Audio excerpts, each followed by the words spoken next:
Hello नमस्ते good afternoon सबैजनालाई।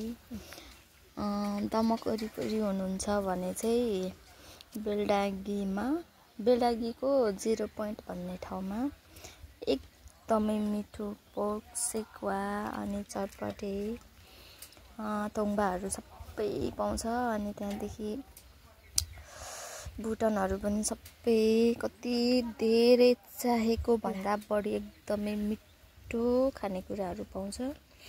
So यहाँ चाहिँ यो टाइपको कटेरोहरू छ।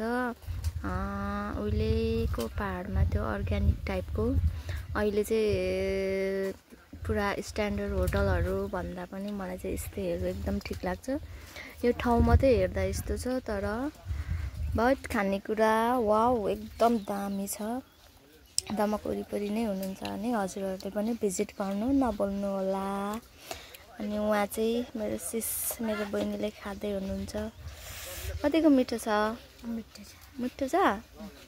ए ओके बाई बाई, फेरि भेटौँला अर्को भिडियोमा है त गाइज।